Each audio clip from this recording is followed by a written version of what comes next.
नमस्कार मित्रों, मैं अरुण शर्मा एग्ज़ाम कोच के ऑनलाइन प्लेटफॉर्म पे आपके साथ जुड़ रहा हूँ पॉलिटी के क्लास के साथ।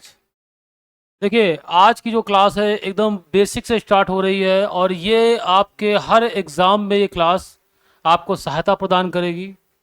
एग्ज़ाम कोच के चैनल पर आप विश्वसनीय रूप से जुड़े रहिए ताकि आपको निश्चित तौर पे सफलता मिल सके। तो चलिए आज हम क्लास का प्रारंभ करते हैं। पॉलिटी की क्लास, राज व्यवस्था की क्लास, संविधान की क्लास। देखिए, शुरुआत हम शब्दों से करते हैं। राज व्यवस्था, बिल्कुल बेसिक से स्टार्ट कर रहे हैं। समझिए, इंट्रोडक्शन क्लास है आज। या पॉलिटी,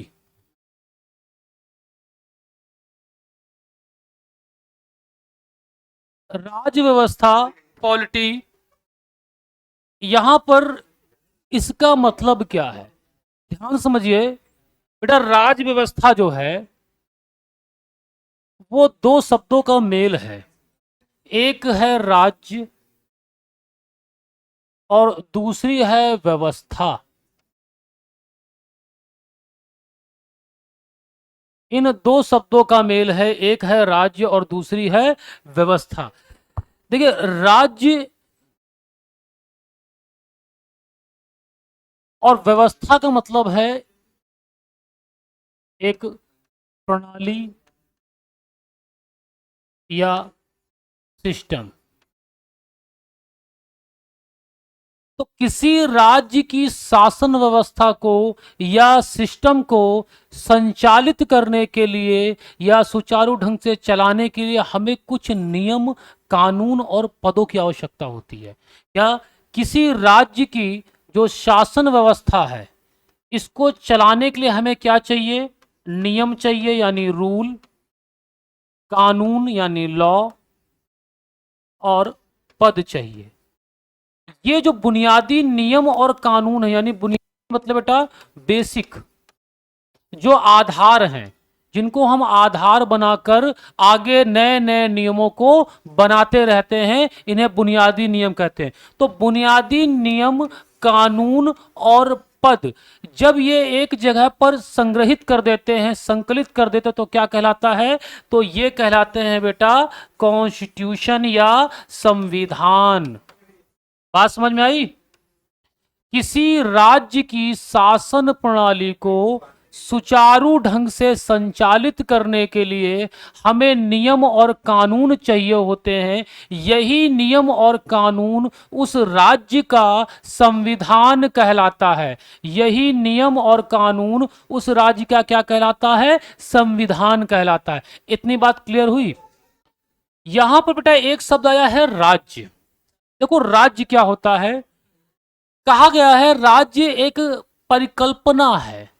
राज्य उसे माना जाएगा जिसके पास चार तत्व हैं। तो हम राज्य की बात कर रहे हैं। समझिए, ये कॉन्स्टिट्यूशन समझ में आया कि संविधान क्या होता है। राज्य व्यवस्था का मतलब समझ में आया क्या है। तो राज्य व्यवस्था होने के साथ साथ हमें संविधान क्यों पढ़ना पड़ता, आपको समझ में आ गया होगा। चलिए आगे बढ़ते हैं। आगे क्या है बेटा? राज्य की बात कर रहे, स्टेट।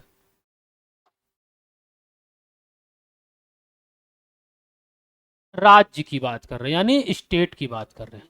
देखो, राज्य कहा गया कि राज्य एक परिकल्पना है और राज्य का दर्जा या राज्य उसे कहा जाता है जिसके पास चार तत्व होते हैं। कितने? चार तत्व या फोर एलिमेंट्स जिसके पास होते हैं, उसे हम राज्य की संज्ञा देते हैं, उसे हम राज्य मानते हैं। तो वो एलिमेंट क्या है? ध्यान से देखिए क्या है बेटा।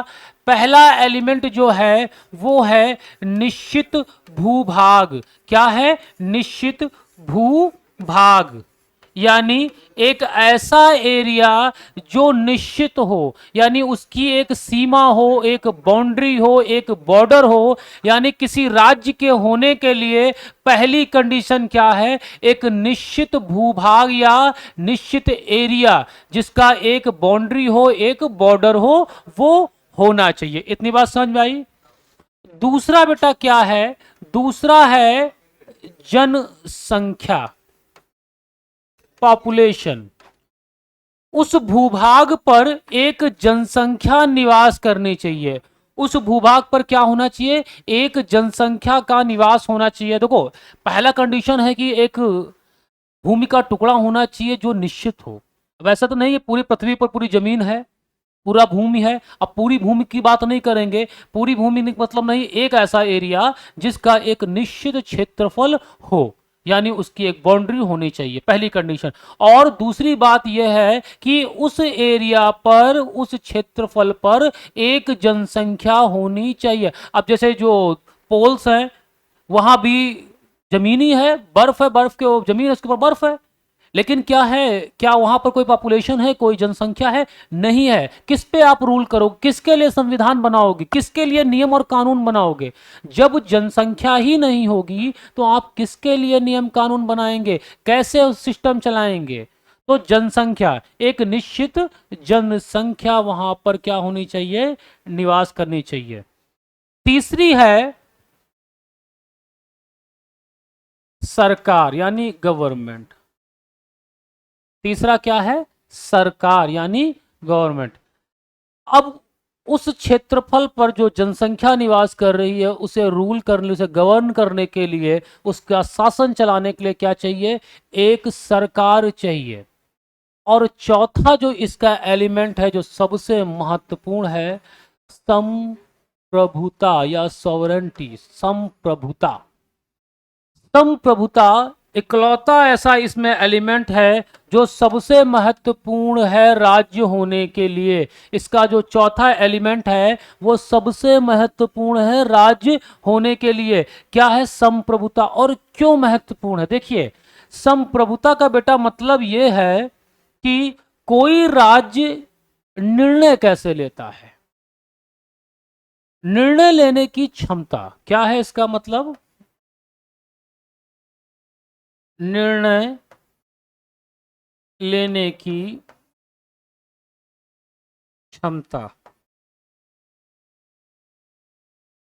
अब कोई राज्य है, वह अपने भीतरी मामलों में, जो उसके इंटरनल अफेयर्स है, जो इंटरनल मामले हैं, उसमें वो डिसीजन कैसे लेता है?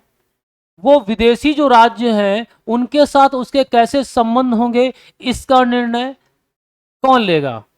वो राज्य जब लेता है तब उसे संप्रभु कहा जाता है। जैसे इंडिया है, उसके राज्यों में क्या करना है, किस राज्य को डिवाइड करना है, किस राज्य को नया बनाना है, ये सब डिसीजन उसके होते हैं, भारत सरकार के होते हैं, संसद के होते हैं। उसमें किसी का हस्तक्षेप नहीं होता है। जो विदेशी राज्य हैं उनके साथ भारत के कैसे संबंध होंगे? हम मित्र का व्यवहार रखेंगे आपके साथ, कि हम आपके साथ दुश्मन का व्यवहार रखेंगे? हम आपके साथ ट्रेड करेंगे कि नहीं करेंगे? हम आपके लोगों को अपने यहाँ का वीजा देंगे कि नहीं देंगे? इन सब पे जो डिसीजन लेता, कौन लेता है? भारत सरकार यानी संसद लेती है। तो हम इसमें किसी के दबाव में तो नहीं आते हैं। जम्मू कश्मीर को हमने डिवाइड करके दो नए राज्य बना दिए। हमने किसी जो एक्सटर्नल पावर्स है, एक्सटर्नल राज्य हैं, उनके किसी के दबाव में नहीं आए, यानी ये डिसीजन हमारा था क्योंकि हम संप्रभु हैं। तो समझ में आया? ये चौथा एलिमेंट बहुत आवश्यक है किसी राज्य होने के लिए। इतनी बात समझ में आए? तो किसी राज्य होने के लिए चार एलिमेंट चाहिए। पहला चाहिए निश्चित भूभाग, दूसरा जनसंख्या, तीसरा सरकार, और चौथा संप्रभुता। इतनी बात क्लियर हो गई? चलिए, अब इसमें जो सरकार बेटा है इसका मतलब समझ लो।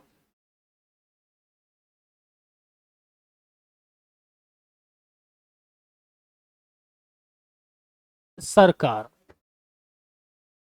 गवर्नमेंट। देखिए, सरकार के तीन अंग माने गए, तीन अंग होते हैं। कोई भी सरकार, पॉलिटिकल साइंस, राजनीतिक विज्ञान में इसके तीन अंग हैं। क्या है तीन अंग? पहला है कार्यपालिका। क्या है? कार्यपालिका। दूसरा है विधायिका, और तीसरा है न्यायपालिका। तीसरा क्या है? न्यायपालिका। ये तीन एलिमेंट, तीन अंग हैं इसके। पहला कार्यपालिका, दूसरा विधायिका, और तीसरा क्या है? न्यायपालिका। इन तीनों का सम्मिलित रूप क्या कहलाता है? सरकार कहलाती है, गवर्नमेंट कहलाती है। अब कार्यपालिका क्या है? एग्जीक्यूटिव है क्या? एग्जीक्यूटिव मतलब एग्जीक्यूट करने वाला, लागू करने वाला। क्या लागू करेगा? कानून लागू करेगा। तो एग्जीक्यूटिव यानी कार्यपालिका का कार्य क्या होता है? कानूनों को, क्या होता है बेटा, ध्यान रखिए, कानूनों को लागू करना।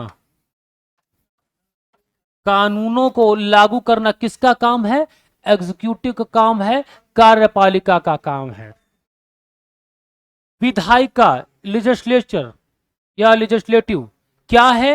विधायिका का काम है। विधायिका यानी कानून तो तुम लागू करोगे, लेकिन कानून बनाएगा कौन? जब तक कानून नहीं बनेगा तो लागू कौन करेगा? तो विधायिका का कार्य क्या है बेटा? कानूनों का निर्माण करना। यह संविधान के अनुसार कानूनों का निर्माण करती है। कौन करता है? विधायिका करती है कानूनों का निर्माण। और न्यायपालिका बेटा क्या करती है? जुडिशरी क्या करती है? जुडिशरी का बहुत अहम रोल होता है संविधान में। क्या होता है कि जुडिशरी जो है ये क्या करती है? कानूनों की बेटा जांच करती है। कानूनों की क्या करती है? जांच करती है। और विवादों का निपटारा करती। क्या करती है? विवादों का निपटारा करती है।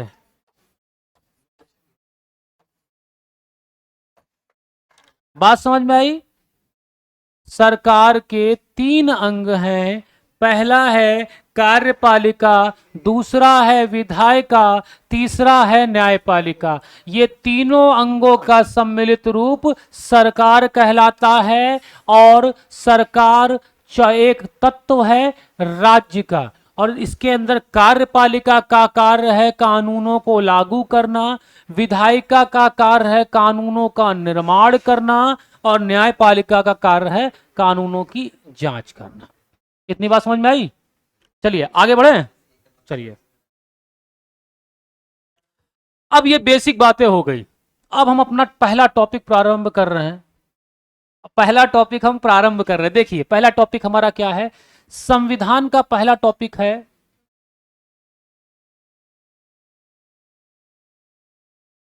संविधान का निर्माण, making of constitution. Making of constitution. अब देखिए संविधान का निर्माण जो है उसे करने में क्या है, बात समझिए इधर। ये संविधान का निर्माण ऐसे नहीं हुआ, इसको एक लंबा 200 साल का एक सफर इसने तय किया है। देखिए कैसे। तो ये है संविधान। देखो ध्यान से देखो बेटा, यहां पर है संविधान, ठीक। तो संविधान के निर्माण से पहले क्या आएगा? संविधान का निर्माण,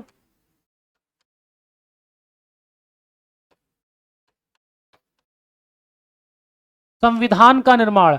और संविधान के निर्माण से पहले संविधान का निर्माण करने वाली संस्था होगी कोई, तो उसका गठन होगा।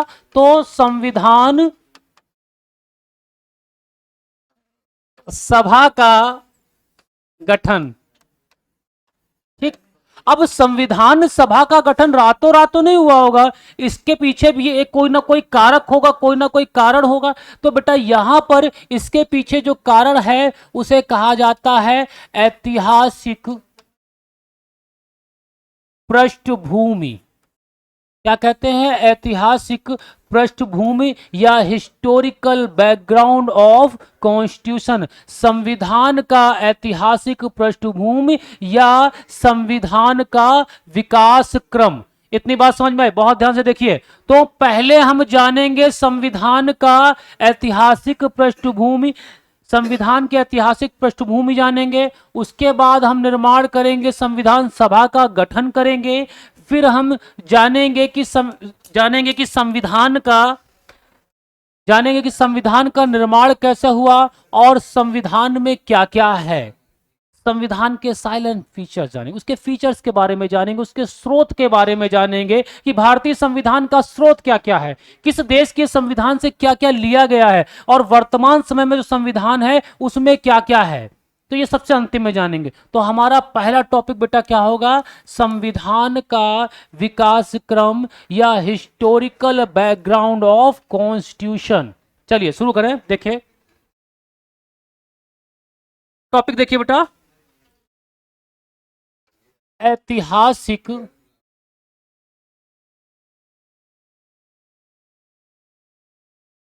पृष्ठभूमि या संवैधानिक विकास क्रम। नोट्स बनाते चलिए साथ में। ये बेटा हमारा पहला टॉपिक स्टार्ट हो रहा है, संविधान का विकास क्रम या ऐतिहासिक पृष्ठभूमि। अब यहां से हम जानते हैं कि कैसे करेंगे। बिल्कुल एक एक चीज समझते चलिए, बिल्कुल बेसिक से है। किसी भी एग्जाम को आप देने जाएंगे, वनडे हो पीसीओ, सब में यह आपको हेल्प करेगी। जुड़े रहिए।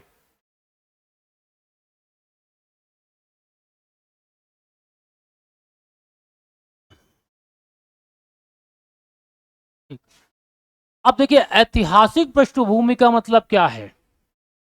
ऐतिहासिक पृष्ठभूमि का मतलब यह है कि कोई जो देश का संविधान बना उसके पीछे इतिहास में ऐसे क्या कारक थे, क्या कारण थे जिन्होंने संविधान का निर्माण करने के लिए प्रोत्साहित किया या संविधान का निर्माण करने में सहायता प्रदान की। तो यहां पर हम जो अपना बिंदु स्टार्ट करेंगे वो कहां से स्टार्ट करेंगे, देखिए ध्यान से बेटा। 1600 की बात है, एक कंपनी बनी जिसे ईस्ट इंडिया कंपनी कहते थे। इंग्लैंड में बनी थी ये कंपनी, और इस कंपनी को 15 वर्ष के लिए चार्टर्ड मिला था, आज्ञा पत्र मिला था महारानी द्वारा कि आप पूरब की ओर जाइए और व्यापार करिए। तो भैया ये कौन सी कंपनी है, ये एक व्यापारिक कंपनी है, व्यापारिक कंपनी है। अब व्यापारिक कंपनी तो व्यापार तो करने आएंगे ही आएंगे। तो उस टाइम भैया व्यापार करने ये पूरब की ओर आए, भारत आए व्यापार। अब भारत में आकर ये व्यापार तो करने लगे।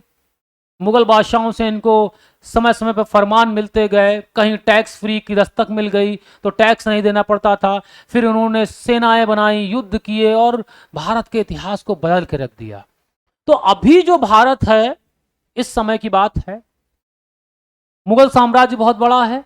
मुगल साम्राज्य का अपना एक क्षेत्रफल है और भी छोटे छोटे राज्य हैं।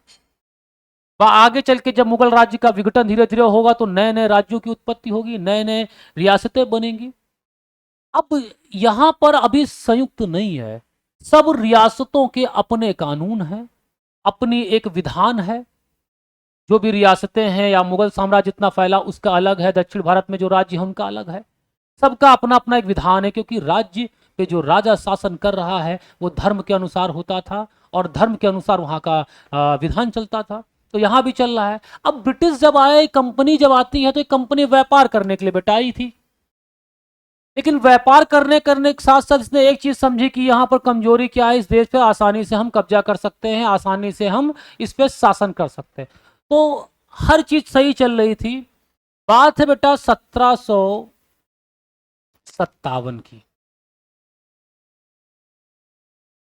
1757 की बात है। एक युद्ध हुआ, प्लासी का युद्ध। प्लासी का युद्ध हुआ, किसके किसके बीच में हुआ सा। बंगाल का नवाब था सिराजुद्दौला,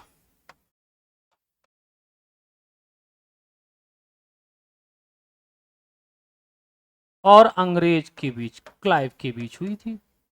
देखो सारी कहानी बंगाल से प्रारंभ हुई है और अंतिम में देश का विभाजन होकर जब वो पूर्वी पाकिस्तान बन जाता तो वहां खत्म हो जाती है। शुरुआत भी यहीं से हुई थी और यहीं से अंत भी होगा। 1757 में जो युद्ध हुआ, बैटल ऑफ प्लासी या प्लासी का युद्ध, इस युद्ध में ने भारत के इतिहास को बदलना, भारत के भविष्य को बदलना प्रारंभ कर दिया। कैसे? प्लासी के युद्ध में बंगाल का जो नवाब था सिराजुद्दौला, ये क्या हुआ बेटा, युद्ध हार गया। और जब ये हार गया, हारा क्यों था? इसका जो सेनापति था मीर जाफर, उसे नवाब बनने का लालच दिया और वो नवाब बनने के लालच में इनके साथ विश्वासघात कर देता है और बहुत बड़ी सेना को युद्ध में भाग लेने ही नहीं देता है। और इसी कारण सिराजुद्दौला युद्ध हार जाते हैं, बाद में पकड़ के इन्हें मार दिया जाता है। तो बंगाल का नवाब मीर जाफर बना। अब अंग्रेजों ने कहा तुम्हें हम बंगाल का नवाब बनाएंगे। अब बंगाल का नवाब बनाने के पीछे अंग्रेज ऐसे तो नहीं बेवकूफ थे, जब आपको कोई चीज वो दे रहे हैं तो बदले में आपसे कुछ लेंगे भी। तो 24 परगना की इनको जमींदारी मिली, लेकिन अंग्रेज तो अंग्रेज, वो इतनी जल्दी संतुष्ट होने वाले थे नहीं। तो वो अब उनके मीर जाफर उनके हितों को नहीं फुलफिल कर पाया। जब मीर जाफर नहीं कर पाया तो मीर जाफर को इन्होंने हटा कर क्या बनाया, नवाब किसको? मीर जाफर के बाद बेटा नवाब कौन बनेगा? देखिए, मीर कासिम। अब मीर कासिम थोड़ा सा अंग्रेजों से दूरी बनाना चाहता था। जब ये बंगाल का नवाब बना तो उसने राजधानी को मुर्शिदाबाद ट्रांसफर कर दिया, राजधानी बदल दी अपनी।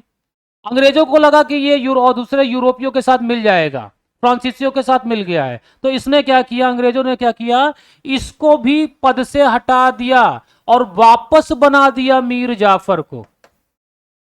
अब ये यंग आदमी था मीर कासिम, इससे इसी रहा नहीं गया तो ये कहां पहुंचा, ये भाग गया वहां से और आया अवध।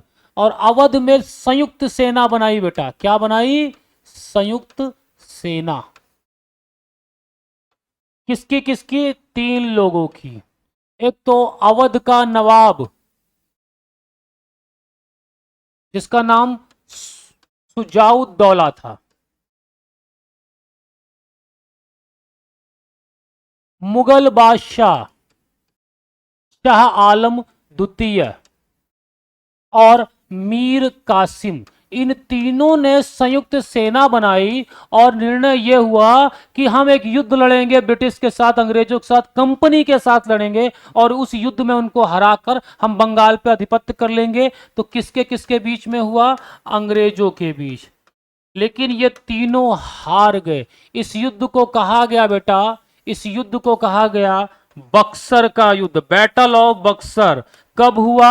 1764 में हुआ। 1764 में बैटल ऑफ बक्सर हुआ और यही वो निर्णायक युद्ध था जिसने भारत का फ्यूचर बदल दिया, भारत का भविष्य बदल दिया। इस युद्ध को भारत का सबसे निर्णायक युद्ध माना जाता है। जब बैटल ऑफ बक्सर हुआ, इस युद्ध में जब ये हार गए तीनों, तो यहां पर एक संधि हुई। उस संधि का नाम था इलाहाबाद की संधि। इलाहाबाद की संधि कब हुई? 1765 में।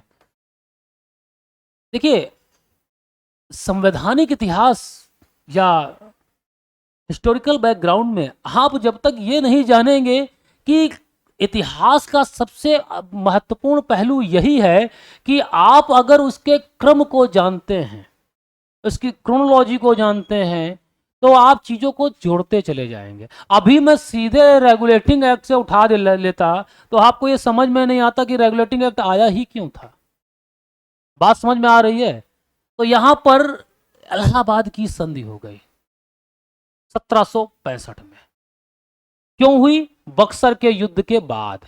बक्सर का युद्ध किसके किसके बीच में हुआ? संयुक्त सेना, नवाब, अवध का नवाब, बंगाल का हटाया नवाब मीर कासिम और मुगल बादशाह शाह आलम द्वितीय, इन तीनों की संयुक्त सेनाओं ने मिलकर ब्रिटिश के खिलाफ लड़ाई लड़ी और तीनों हार गए। इस युद्ध को बैटल ऑफ बक्सर कहा गया। चलिए अब आगे देखो बच्चा, इतिहास के संविधान के हिसाब से इलाहाबाद की संधि के बाद क्या हुआ,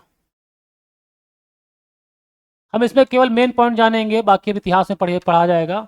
1765 में इसमें क्या हुआ? बंगाल जो था बेटा, इसमें लगाया गया द्वैध शासन। द्वैध शासन या ड्यूल सिस्टम लगाया गया, द्वैध शासन लगाया। देखिए, द्वैध शासन का मतलब क्या था? द्वैध शासन का मतलब था कि यहां 2 लोग शासन करेंगे। एक तो होगा प्रशासन देखने के लिए और दूसरा होगा राजस्व के लिए। एक होगा प्रशासन देखने के लिए और दूसरा होगा राजस्व के लिए। प्रशासन का कार्य जो दिया गया वो किसे दिया गया? नवाब को दिया गया। बंगाल का जो नवाब था उसे कहा भैया तुम प्रशासन देखो बंगाल का, लेकिन जो राजस्व होगा उसे कौन वसूलेगा? कंपनी। राजस्व को कंपनी वसूलेगी। बात समझे? दो दोहरा सिस्टम। प्रशासन तुम देखो, लेकिन जो जनता से टैक्स आएगा वो हम लेंगे। इसे ही ड्यूल सिस्टम कहा गया। और ये कब से कब तक रहा? ये 1765 से लेकर 1772 तक रहा। अब यहां पर देखिए क्या हुआ। इस सिस्टम का क्या हुआ? कंपनी में भ्रष्टाचार बढ़ा। कर्मचारी जो थे कंपनी के वो रिश्वतखोर हो गए। बहुत रिश्वत ली, बहुत रिश्वत। और इन लोगों ने जब इतनी रिश्वत ली तो क्या हुआ? इन्होंने यहां से खूब अकूट धन संपत्ति इकट्ठा करके इंग्लैंड जाते थे और वहां पर मैनुपुलेट कर सरकार में दिक्कतें पैदा करते थे। तो जो ब्रिटेन के जो संसद थी वहां पर एक चीज हुई। उन्होंने क्या किया? कंपनी की इस चीज को रेगुलेट करने के लिए, कंपनी पर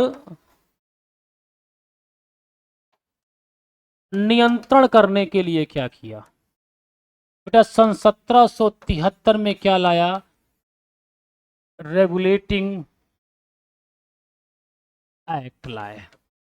और जैसे ही यह एक्ट बना, यहीं से भारतीय संविधान का इतिहास क्रम, भारतीय संविधान का इतिहास क्रम स्टार्ट होता है। चलिए इसको देख लेते हैं एक बार। तो ब्रिटिश सरकार ने क्या किया? ब्रिटिश सरकार क्या किया बेटा? सन 1773 में क्या लाए? Regulating act. रेगुलेटिंग एक्ट लाए। क्यों लाए? कंपनी को नियंत्रित करने के लिए। कंपनी को नियंत्रित करने के लिए, क्योंकि भ्रष्टाचार बहुत बढ़ गया था। कंपनी के एम्प्लॉय इतना रिश्वत लेने लगे थे कि वो सब अमीर हो रहे थे, कंपनी दिवालिया हो रही थी। तो ये लाए। और यहीं से जो रेगुलेटिंग एक्ट था, यहीं से क्या माना गया? भारतीय संविधान का इतिहास। और ये जो एक्ट थे वो बेटा 1858 के चार्टर्ड एक्ट।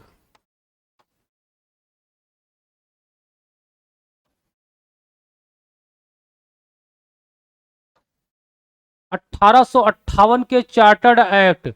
और इससे पहले एक एक्ट आया था, सॉरी 1853 है यहाँ पे। 1853 के चार्टर एक्ट यहां तक आया। और इसको कहा गया बेटा, क्या कहा गया? कंपनी का शासन। कंपनी का शासन। अब समय बदला।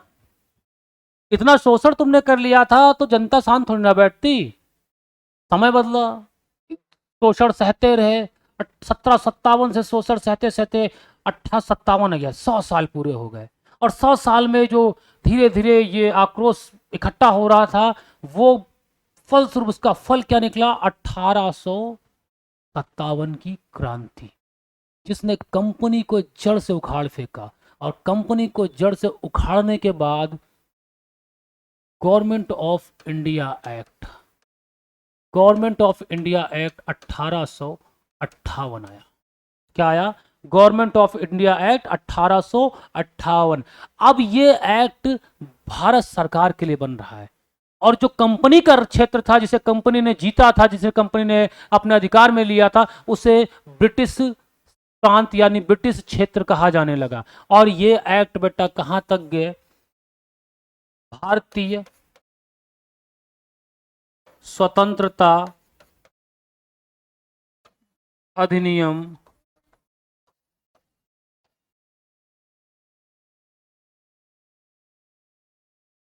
तो यहां पर government of India act 1935, government of India act sorry 1858 से स्टार्ट हुआ और भारतीय स्वतंत्रता अधिनियम